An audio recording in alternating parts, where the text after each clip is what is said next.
The first thing Emma Rodriguez felt was warmth. Not the harsh fluorescent light she remembered from her 3 jobs, but something gentle, like sunlight filtering through expensive curtains. Her body felt foreign, as if she'd been sleeping for years instead of what seemed like minutes. "Come on, Emma. I know you're fighting to come back." The voice was deep, educated, with the kind of confidence that came from Ivy League lecture halls and country club dinners. But there was something else, genuine tenderness that made her heart skip. With tremendous effort, Emma cracked her eyes open. The first face she saw was devastating. Sharp jawline, kind brown eyes framed by wire-rimmed glasses, and dark hair that probably cost more to maintain than her monthly rent. He wore scrubs that looked designer somehow, and when he smiled, it transformed his entire face. "Welcome back, Emma." The way he said her name made her stomach flutter. There was an intimacy there that didn't make sense. She was just a nurse from St. Mary's Public Hospital. This man looked like he belonged in medical journals and hospital galas. "Doctor," she croaked, her throat dry as paper. "James," he said softly, helping her sip water from a cup that definitely wasn't standard hospital issue. "Dr. James Mitchell, you've been sleeping for 6 months, Emma." 6 months. The words should have terrified her, but something in his voice made her feel safe. That's when the door burst open and a woman in a $3,000 dress swept in. "James, darling," she announced, not even glancing at Emma. "The wedding planner called. The ceremony is in 4 hours and your mother is having an absolute meltdown about the seating arrangements." Emma watched James's face go pale. The woman was stunning in that polished, untouchable way. Blonde hair in a perfect chignon, jewelry that could pay off student loans, posture that screamed boarding school and trust funds. "Victoria, this isn't the time," James said, his voice suddenly formal. "Oh." Victoria finally noticed Emma, looking at her like she was an inconvenient stain on expensive upholstery. "The patient is awake. How nice." She turned back to James. "The cars will be here at 5. Don't be late." And then she was gone, leaving Emma with a sinking feeling and James looking like he'd rather disappear. 6 months. Emma repeated when they were alone. "My family, my jobs, my student loans." James sat heavily in the chair beside her bed, a chair that looked like it had been specifically brought from somewhere expensive. "Emma, there are things we need to discuss. Your family has been here every day. Your hospital, St. Mary's. They've been holding your position." "St. Mary's can't afford to hold positions for 6 months," Emma said slowly. "And I can't afford 6 months of medical bills. My insurance..." James looked uncomfortable. "Your care has been handled." "Handled how? I work 3 jobs and still can't make ends meet. This room alone must cost..." "Emma." His voice was gentle but firm. "You were in a specialized care unit. The treatment you received, it wasn't standard protocol." Something cold settled in Emma's stomach. "What kind of treatment?" James stood up, pacing to the window that overlooked not the crowded parking lot of St. Mary's, but a pristine courtyard with actual landscaping. "You had a traumatic brain injury from your car accident. Conventional treatment said the prognosis wasn't good." "Where am I?" "Presbyterian Elite Medical Center." Presbyterian Elite? The hospital where she'd applied for nursing positions 3 times and been rejected each time, where the nurses wore designer scrubs and the patients had VIP suites. "I can't afford this place for 6 hours, let alone 6 months." James turned back to her, conflict clear in his eyes. "Emma, I need to tell you something about your accident. You were driving home from your Uber shift at 2 a.m. when a drunk driver hit you. You were unconscious when they brought you to St. Mary's emergency room." Emma nodded. This part made sense. "But your injuries were beyond what St. Mary's could handle. They were going to transfer you to County General, but..." He paused. "I was doing a consultation at St. Mary's that night. I saw your case. And I had you transferred here instead, against protocol, against hospital policy, against everything my department chair told me." Emma stared at him. "Why?" James met her eyes, and in them she saw something that made her breath catch. "Because everyone else saw statistics. Another uninsured patient who probably wouldn't make it. But when I looked at your chart, I saw Emma Rodriguez, 26 years old, First-generation college graduate working 3 jobs to pay off student loans while helping support her family. I saw someone who deserved a fighting chance. The revelation hit her like a wave. This wasn't just a doctor treating a patient. This was personal. "Dr. Mitchell," Emma said carefully, "what exactly did my treatment involve?" James looked like he was making a decision that would change everything. He walked to a cabinet and pulled out a thick medical file. "Emma, what I'm about to show you. It could end my career if anyone finds out." He opened the file, revealing pages of notes in his handwriting, medical charts and brain scans. But what caught Emma's attention were the dates, detailed entries for every single day of her 6-month coma. Day 1. Patient Emma Rodriguez admitted with severe TBI. Standard protocol suggests minimal intervention. I disagree. Beginning experimental treatment program. Emma looked up at him. Experimental? Day 15. Emma's brain activity shows unusual patterns during music therapy. She seems to respond to classical music, specifically Mozart. Note: increased daily music sessions. Day 23. Breakthrough. Emma's vitals stabilize when I speak to her about her nursing school achievements. She seems to hear and respond to positive reinforcement about her goals and dreams. Emma's hands were shaking as she flipped through pages of entries. 6 months of daily notes. 6 months of a renowned neurosurgeon spending hours with an uninsured patient who shouldn't have been his responsibility. Day 67. Emma squeezed my hand today when I told her about the scholarship program I'm developing for first-generation medical students. I know it sounds impossible, but she's listening. She's fighting. Day 134. Had to skip the hospital board dinner tonight. Emma's vitals were unstable and I couldn't leave. Victoria isn't understanding why I'm so invested in this case. How do I explain that this patient has become the most important part of my day? Emma stopped reading and looked up at James. You wrote about me every day for 6 months. Emma, the treatment you received, the experimental procedures, the around-the-clock monitoring, the specialized equipment, it saved your life, but it also cost $847,000. The number hit her like a physical blow. 800? James, I'll never be able to pay that back. My family will lose their house. I'll never... It's already paid for. Emma stared at him. What? I paid for it, all of it, the treatment, the equipment, the room, everything. The silence that followed was deafening. Emma felt like the world had tilted off its axis. Why? She whispered. James sat back down, leaning forward with his hands clasped. Because somewhere around day 30 I realized I wasn't just treating a patient anymore. I was falling in love with a woman who was fighting harder to live than anyone I'd ever met. Before Emma could process what James had just confessed, the door opened again. This time it was an older man in an expensive suit, silver hair, commanding presence, the kind of person who owned things instead of working for them. James, he said, his voice carrying the authority of old money and older power. We need to talk. Now. James stood up stiffly. Richard. Emma, this is Richard Whitman Sr., CEO of Whitman Medical Group. Emma's blood chilled. Whitman Medical Group owned half the hospitals in the state, including Presbyterian Elite. And if his last name was Whitman... Mr. Whitman, Emma said carefully, Victoria's father. Richard's smile was cold as winter. Very perceptive, Ms. Rodriguez. Yes, Victoria is my daughter, and James here is about to become my son-in-law in exactly 3 hours and 47 minutes. James stepped forward. Richard, Emma just woke up. This isn't appropriate.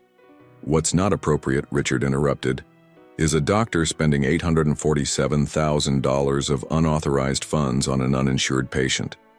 What's not appropriate is that same doctor canceling 3 board meetings, missing 2 surgical conferences, and turning down a department chair position at Johns Hopkins because he's obsessed with a comatose patient. Emma felt sick. You knew he was spending time with me. Richard's laugh was humorless. Ms. Rodriguez, I know everything that happens in my hospitals. Every procedure, every expense, every minute my staff spends on cases that don't generate revenue. Emma isn't a case, James said, his voice dangerous. She's a charity case who's caused enough problems. Richard turned to Emma. Do you know what your little miracle recovery has cost, besides the money? James was offered the youngest department chair position in Johns Hopkins history. He turned it down because he couldn't leave a patient. He's missed networking events, research opportunities, advancement chances, all for a patient who statistically should have been transferred to County General 6 months ago. Emma looked at James, seeing the truth in his eyes. "You sacrificed your career for me." "James sacrificed our family's reputation," Richard corrected. "The medical community is talking. People are asking questions about why a Whitman Medical Group surgeon is so invested in an uninsured patient. Some are suggesting inappropriate relationships. Others are questioning his professional judgment." The manipulation was clear, but Emma could see it was working. James looked torn between duty and desire. "But," Richard continued, "I'm a reasonable man. James, marry my daughter today as planned, and we'll quietly transfer Ms. Rodriguez back to County General for her recovery. No one asks questions, no one gets hurt, and your career continues on track." "And if he doesn't?" Emma asked, though she dreaded the answer. Richard's smile turned predatory. "If he doesn't, I'll have to report the unauthorized use of experimental treatments, the misappropriation of hospital funds, and the ethical violations involved in a doctor becoming personally involved with a patient. James will lose his medical license. You'll be transferred to County General with a $847,000 medical debt that will destroy your family's finances for generations." The room fell silent except for the sound of Emma's heart monitor beeping rapidly. "There's more," Richard said, producing a tablet. "Ms. Rodriguez, your family's immigration status has some irregularities. Your mother's work visa, your brother's student status. It would be unfortunate if ICE received an anonymous tip about a family defrauding the healthcare system." Emma felt the blood drain from her face. "Oh, you wouldn't." "I would. I will. Unless James marries my daughter today and this entire situation disappears quietly." James looked between Emma and Richard, the weight of impossible choices clear on his face. "Choose carefully, James," Richard said, heading for the door.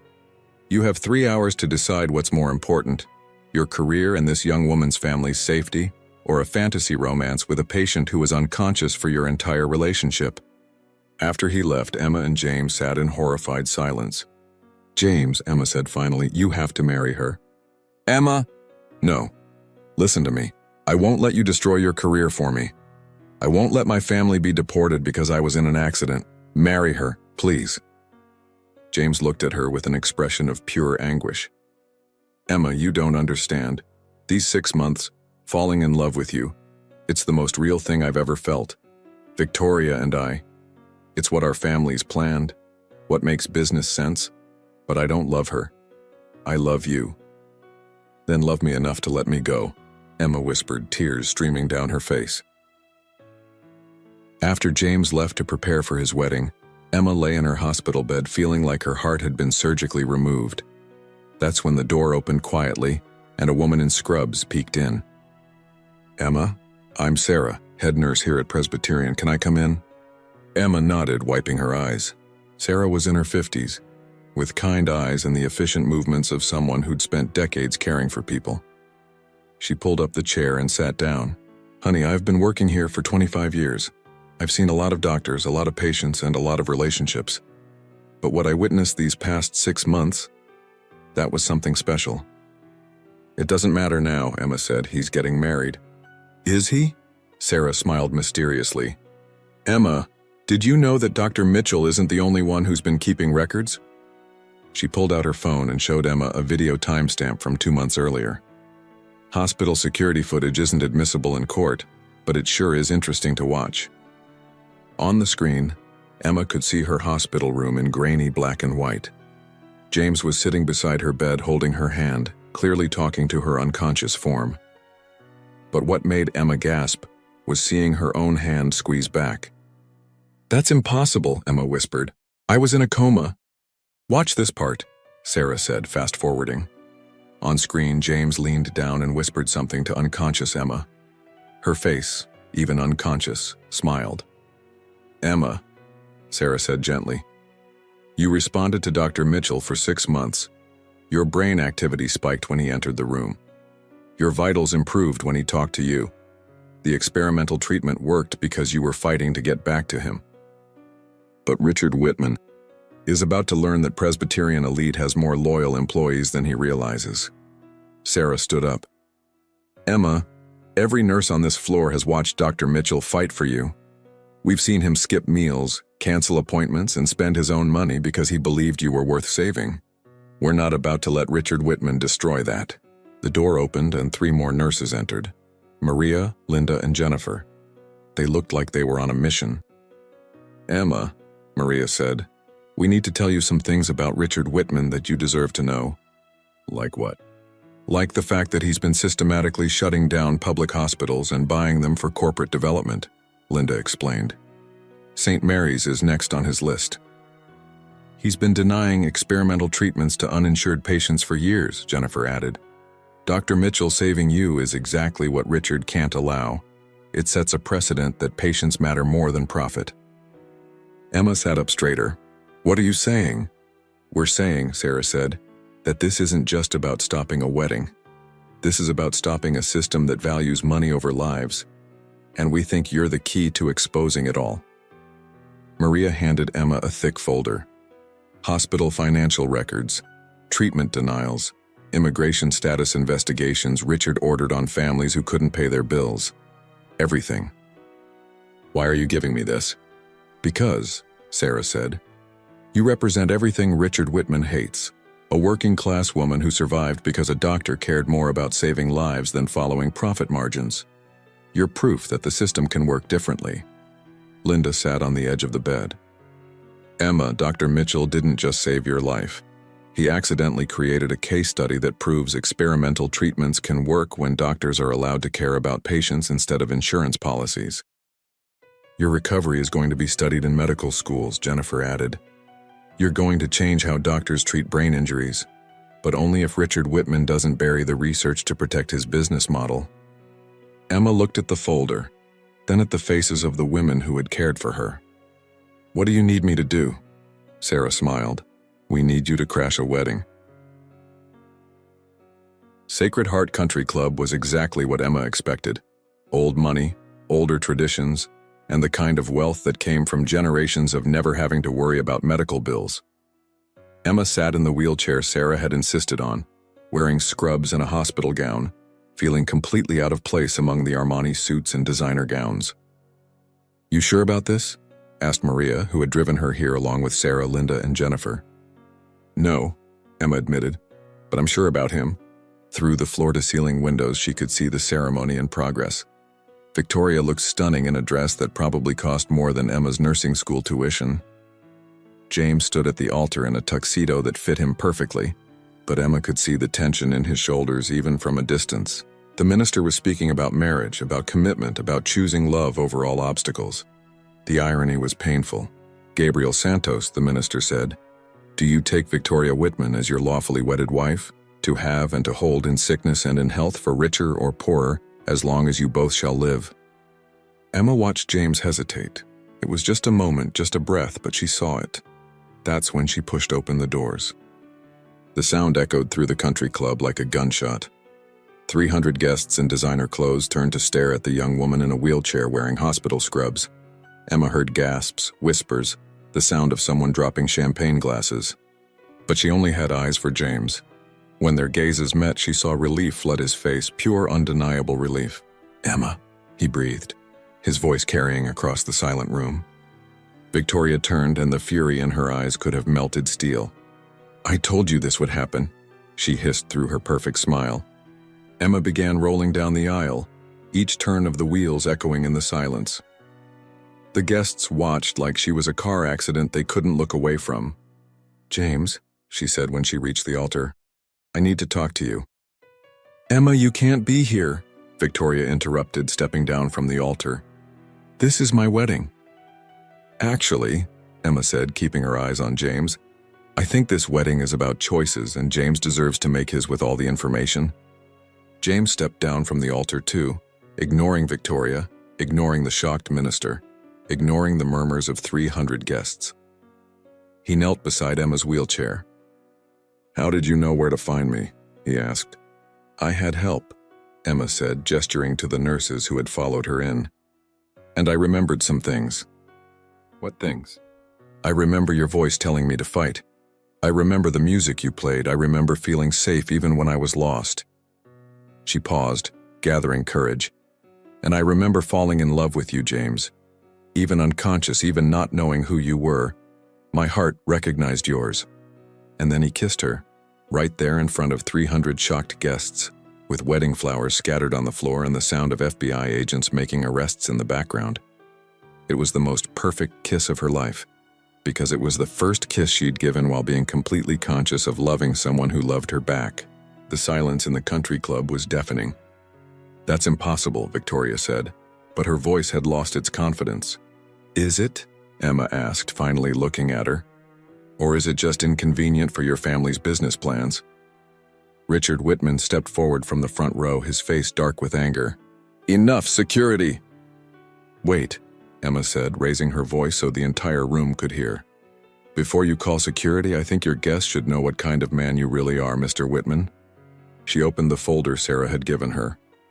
"Ladies and gentlemen, did you know that Whitman Medical Group has been systematically denying experimental treatments to uninsured patients? Did you know they've been shutting down public hospitals to increase their profit margins? Did you know that Mr. Whitman has been using immigration investigations as threats against families who can't pay their medical bills?" Murmurs began rising from the crowd. "That's enough," Richard shouted. "Security!" "Actually," said a new voice from the back of the room, "I'd like to hear more." Everyone turned to see a woman in her 60s walking down the aisle, perfectly dressed, silver hair and an elegant updo, carrying herself with the authority of someone used to being listened to. "Mom," James said, standing up. "Hello, darling."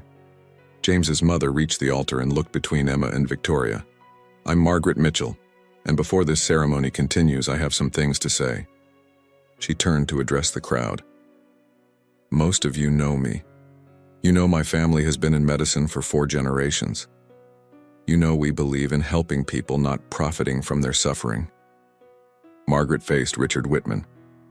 "Richard, I've just spent the last hour on the phone with the State Medical Board, the Hospital Ethics Committee, and several investigative journalists. It seems your business practices are about to become very public." Richard's face went pale. "Furthermore," Margaret continued, "I've spoken with the Board of Trustees at Johns Hopkins. They're very interested in offering my son that department chair position again, especially now that they know about his groundbreaking work with experimental brain injury treatments." She looked at Emma with warm eyes. "Work that saved the life of a remarkable young woman who represents everything we should value in healthcare, fighting for patients regardless of their ability to pay." Emma felt tears streaming down her face. Margaret turned to James. "Son, you have a choice to make. You can marry a woman you don't love to advance a career you don't want, supporting a system that goes against everything our family has stood for. Or you can choose love, choose your principles, and trust that doing the right thing will lead to the right life." James looked at Victoria, then at Richard, then at Emma. When he spoke, his voice was clear and strong. "Victoria, you're an incredible woman. You deserve to be loved completely, without reservation, without doubt. But I can't give you that because my heart belongs to someone else." He took off his ring and gently placed it in Victoria's hand. "I'm sorry, but I can't marry you when I'm in love with Emma." Victoria stood for a moment holding the ring. Then, with a dignity Emma hadn't expected, she nodded. "You're right," she said quietly. "I deserve to be loved completely, and you deserve to love without compromise." She turned to Emma. "Take care of him, Emma. He's one of the good ones." As Victoria walked away, Richard Whitman faced his destroyed plans with rage in his eyes. "This isn't over," he told James. "I'll destroy your career. I'll make sure—" "Actually," Margaret interrupted, "your own career is about to be quite thoroughly destroyed. The FBI is very interested in your Medicare fraud, and the State Medical Board wants to discuss your pattern of treatment denials." 2 men in suits entered the country club. "Richard Whitman, FBI, you need to come with us." As Richard was escorted out, James turned back to Emma. There was so much love in his eyes it took her breath away. "Emma Rodriguez," he said, still kneeling beside her wheelchair. "6 months ago you taught me that love doesn't need permission to exist. You showed me that caring about someone isn't about what you can get in return, but about what you're willing to give." He took her hands. "I love you. I've loved you since the day I met you. And if you'll have me, I want to spend the rest of my life loving you consciously. Yes, Emma whispered. Yes to everything. Emma stood in the garden behind the new Rodriguez Mitchell Free Clinic, watching James teach medical students about experimental brain injury treatments. The clinic occupied the building that used to house Whitman Medical Group's corporate offices, seized by the federal government and sold at auction to a nonprofit they'd created. The key to successful treatment, James was explaining to the residents, isn't just medical expertise. It's understanding that every patient is someone's daughter, someone's sister, someone worth fighting for. One of the students raised her hand. Dr. Mitchell, is it true that you spent your own money to treat an uninsured patient? James smiled, his eyes finding Emma across the garden. I spent money to save the woman I loved. She saved me right back. Sarah, now head of nursing at their clinic, appeared beside Emma. How are you feeling about tomorrow? Tomorrow was their wedding, not at a country club, but right here in the clinic garden, surrounded by the nurses who had helped them, the patients they'd treated together, and the families they'd served. Nervous, Emma admitted. Happy, grateful. Any doubts? Emma looked at James, watching him inspire the next generation of doctors to see patients as people, rather than profit centers. None. Well, maybe one. What's that? I keep wondering if this is all too good to be true. 6 months ago, I was working 3 jobs just to pay off student loans. Now I'm married to the most incredible man I've ever met, running a clinic that's changing lives. Sarah laughed. Emma, you've earned every bit of happiness you have. You fought your way back from a coma, exposed a corrupt medical system, and helped create something beautiful. This isn't luck. This is what happens when good people refuse to give up. James jogged over to them, still energized from teaching. How did I do? You made 3 future doctors cry when you told our story, Emma said. I think you did just fine. Good. He pulled her into his arms. Because tomorrow I get to marry my favorite success story. I'm not a success story, Emma protested. I'm just a nurse from St. Mary's who got lucky. No, James said, his voice serious. You're proof that love can exist in impossible circumstances. You're proof that fighting for what's right always wins in the end. You're proof that the best things in life are worth waiting for, worth risking everything for. He kissed her softly. And tomorrow I get to promise to love you consciously for the rest of our lives. As the sun set over their clinic, over the community they'd built together, over the life they'd created from the impossible, Emma knew that sometimes love really could conquer everything. Even unconsciousness, even time, even the systems designed to keep people apart. Their love story had started with a woman in a coma and a doctor who refused to give up. It was ending with 2 people building a future based on the simple revolutionary idea that everyone deserves to be loved, cared for, and fought for. And that was the most beautiful miracle of all.